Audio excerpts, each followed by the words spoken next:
So, right now, please. Oh. Du?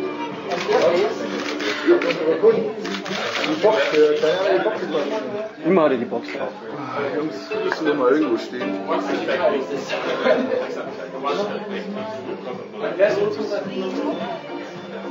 Bing, bong. Can you move a little bit towards your...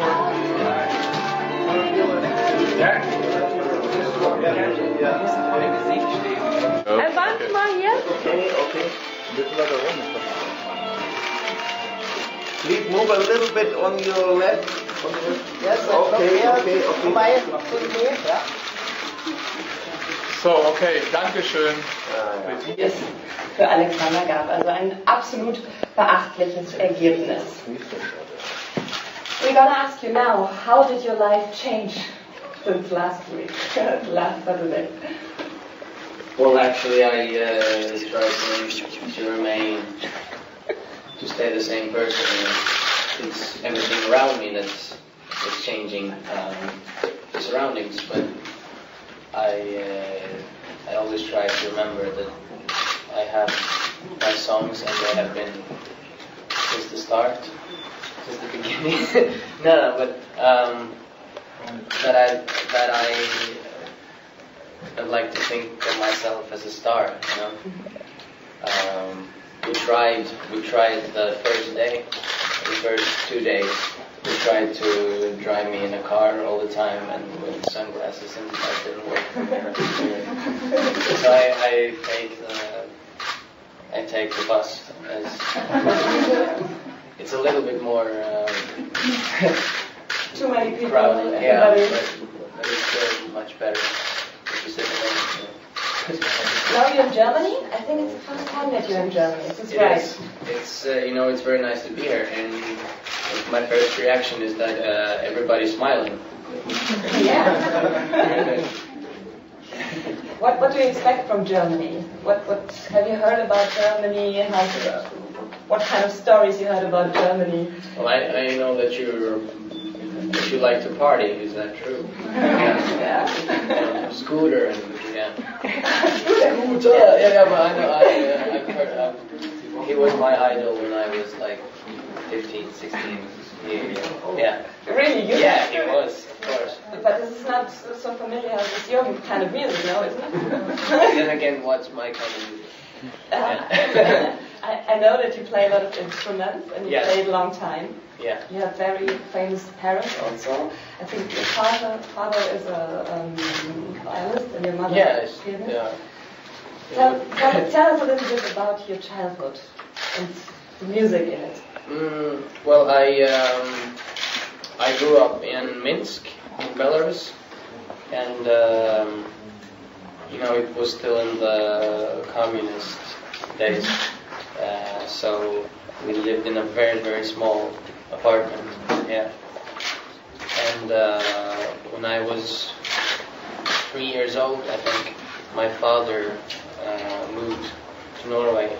Yeah, it was accidentally because he was on tour, and there was a rich family in Norway who liked him very much, so they let him stay.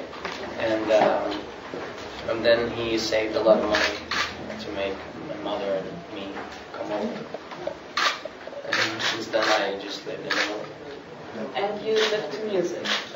Yes. Tell us a little bit. And my mother plays the piano, my father plays fiddle, and there was a big fight between them, which instrument I was going to...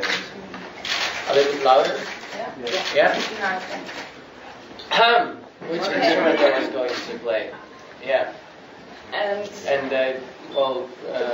yeah, because, but of course I like the piano much better because I just had to push a button and then everything was there already. But with the violin, it took me maybe 7 or 8 years before I really could start. Before music came out on the violin. But you can dance with the violin, and you have all three. Well, not with the violin, but Yeah, I tried to. This is something which was very interesting for me also, the dancers you have with you. Yeah. Yeah, I love it's a it. very traditional dance. Tell us a Norwegian story dance. about it. Yeah.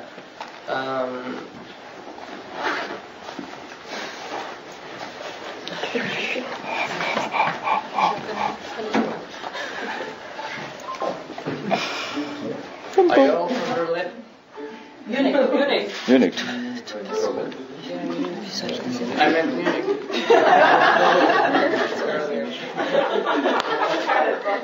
Are you all from Munich? Yeah. Okay, let's talk about the dance. This was the thing I asked you. Well, yeah. The traditional Norwegian dance. Because everybody said that what was so interesting about it, that everybody, almost every country in Eurovision said that, oh, this is how we dance in our country. Okay. But that's because I think that folk music is the most pure kind of music that is, you know, and it's almost the same all over Europe, and therefore I think that everybody can have a taste of their own country. Folk music. But I heard Did anybody realize I'm not quite sure what I meant, but we just Yeah. restart, and it's 1,000-year-old dance. well, yeah, it is. Yeah. But again, in each country, folk music is folk music, and Yeah, It but doesn't- this is the dance is with you now, so this is the Oh, yeah, dance. yeah. And it was very nice to see it on the stage. So the dancers are traveling around with you also on the shows. Right Yes, now? yes. And actually, they're a group of. Hur många är det, Katarina? 15 boys or something, and one girl actually. And we travel all over Norway now, and there are always 3 of them, but they always change. So I get to meet all of them. And they are also with you now at the appearances you have in the next days. I'm sorry. They will also be with you in the next days, Yeah. the appearances you have. Okay, perfect. So we heard that your fairy tale song, it's the most downloaded song on iTunes. And at Amazon, you know, the internet online thing, it was sold out one day after the Grand Prix. So, Fantastic. and you told me the story that in Norway, now you have a child also. Can you tell the story? In Norway, I have a child. No, child.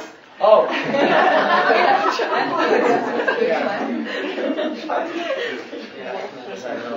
But there's a chart of the best-selling singles, and actually today I got the pleasant message that I am both on second and first place. So I think it's great, huh? Yeah. And both of them are on my album, of course. Yeah, we want to talk, of course, about your album. I saw it, I have it here. Es kommt am 29. Mai, nächste Woche wird es veröffentlicht. You wrote the songs by yourself, most of them, Yeah. the lyrics and the music. And it's the booklet is very interesting because it's made like a fairy tale. That's the first track.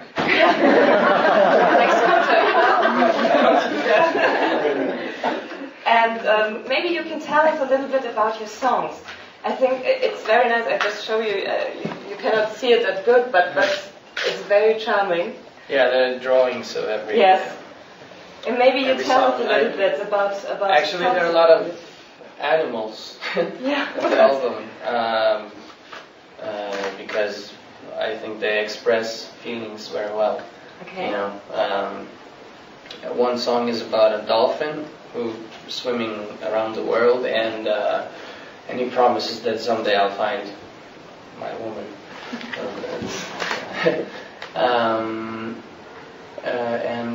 And there's a song about 13 horses that they are drowning in the sea because they were in a ship, and the ship is drowning, and they and then there are just 12 horses, and then there are 9.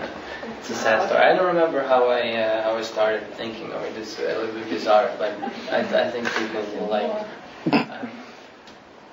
How comes the stories to you and the music? How you feel it when you start? Well, it starts with inspiration, of course, and you never know when inspiration is going to come to you. But I'm a little bit Impatient? Or? Yeah, impatient. And so I kind of seek inspiration. And last summer I was on vacation on the Norwegian countryside, and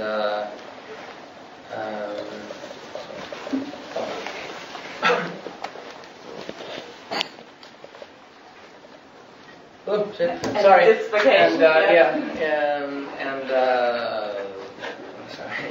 You were were telling about how the inspiration came to you. You were on vacation at the Norwegian countryside, and then you.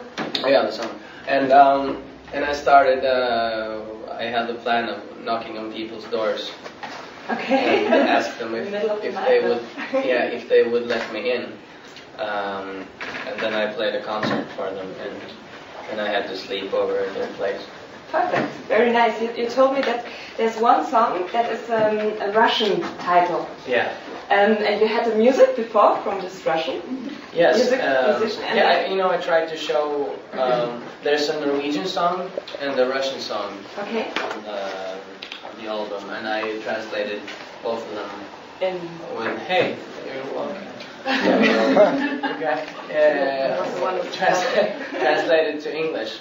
Okay. Yeah, and that's because I want to show a little bit of every culture. Mm-hmm. So you bring a lot of culture. Yeah, because it's a European contest, and then I knew that I'm gonna sell this album in Russia and Norway and all the other countries as well. So I wanted to show different cultures, and yeah. Also es lohnt sich auf jeden Fall zu diesen ganz viele Märchen. Und ich denke, Sie werden auch noch ein paar Fragen haben. An Alexander Rybak.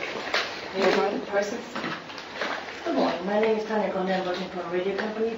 Tanya? Tanya, yes. Welcome to Munich. Thank you. I'm interested if you are a big believer in fairy tales, fairies and trolls and things like that. The Norwegian culture is full of it.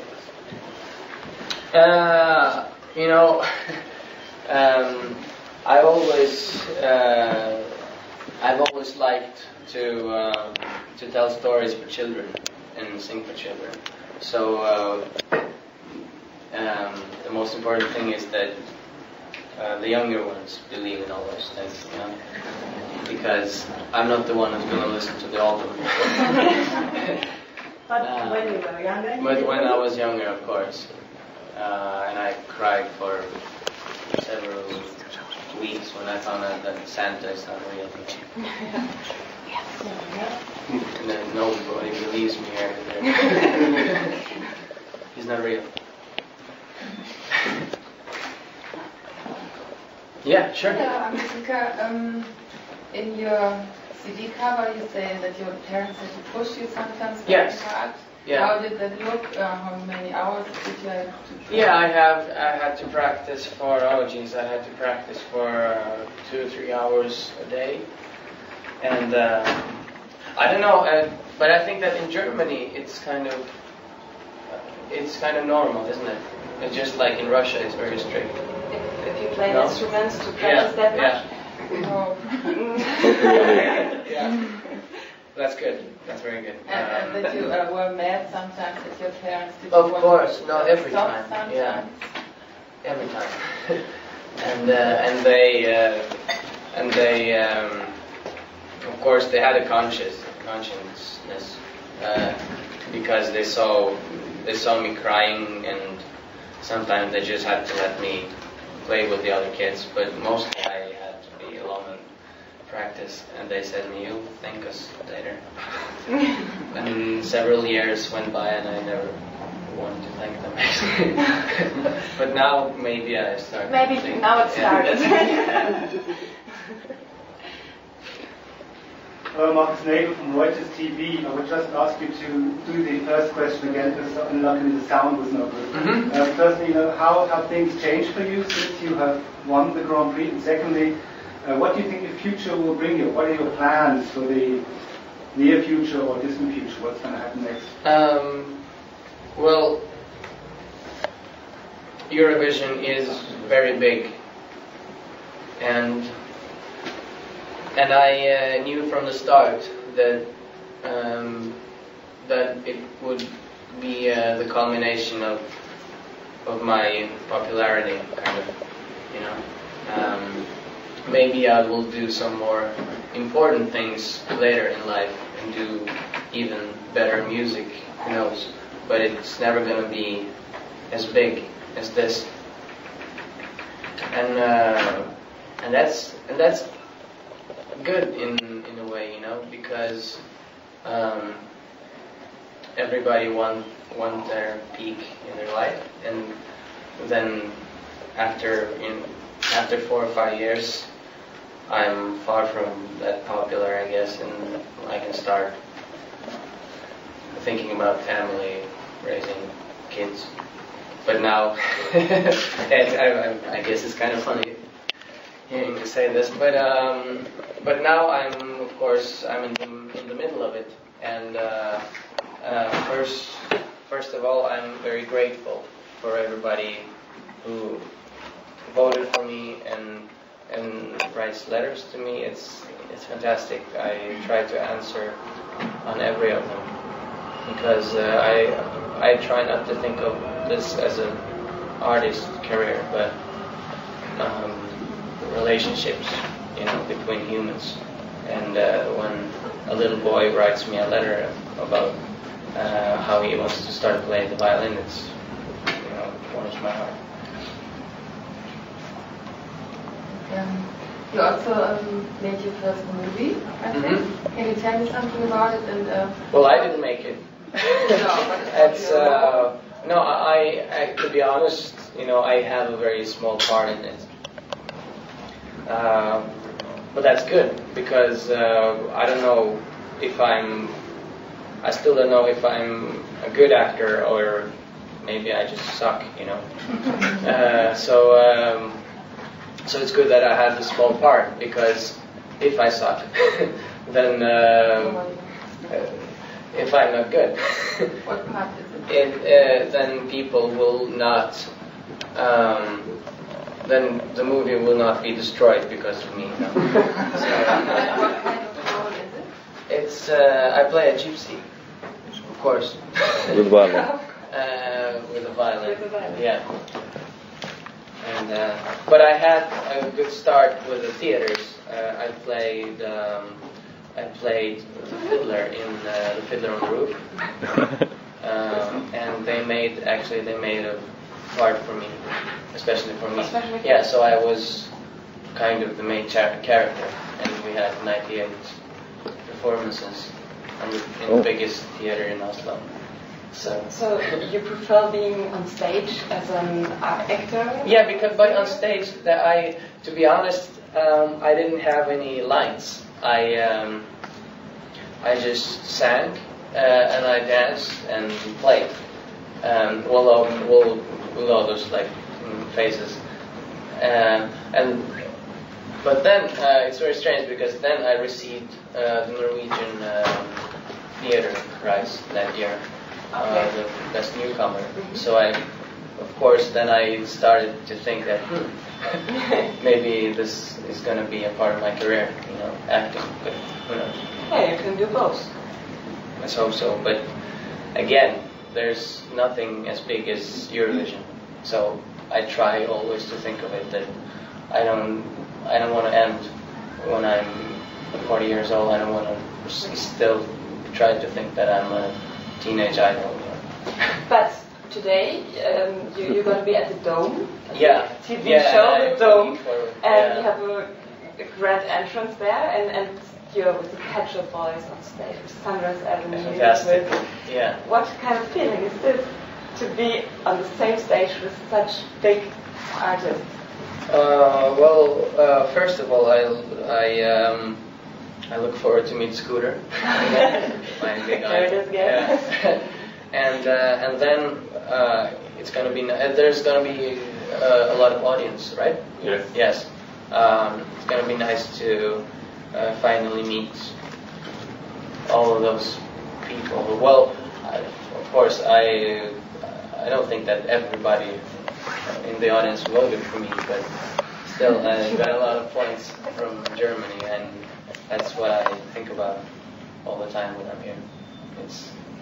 And then I see everybody smiling all the time.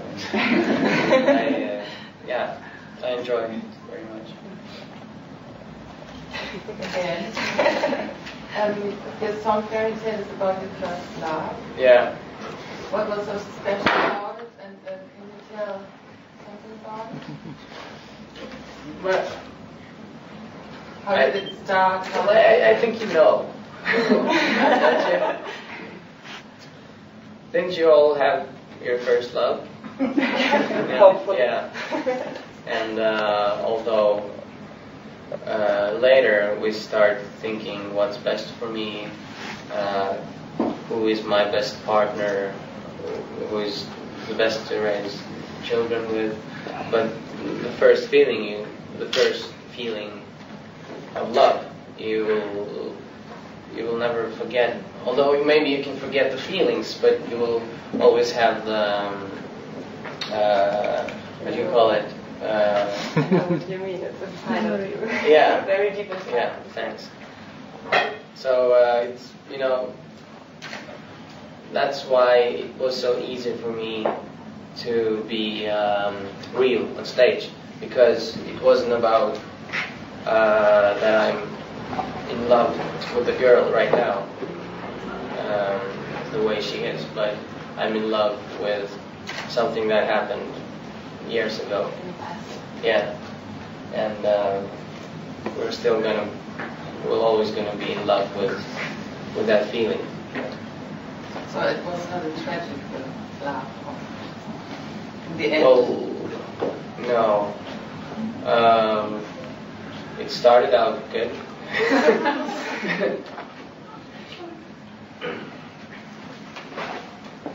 More questions? Yeah. Hello, I work for a teen magazine, so I have to ask you, which is read especially by girls. So, how many love letters did you get within the last week? Or do you remember a special fan gift, for example? Yeah, I remember, actually, I have a picture of every letter I get. Not right now, because there are lots of them. But I remember when, if a girl writes me the second time, I always remember the first letter. Yeah, will be changing. Yeah. Sorry? Will change because it's getting more and more.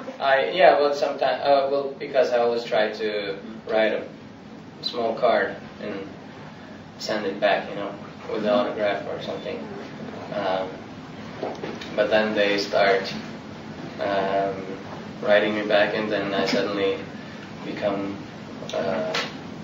pen friends. What do you call it? Yeah. With too many people. And I always try to answer once at least.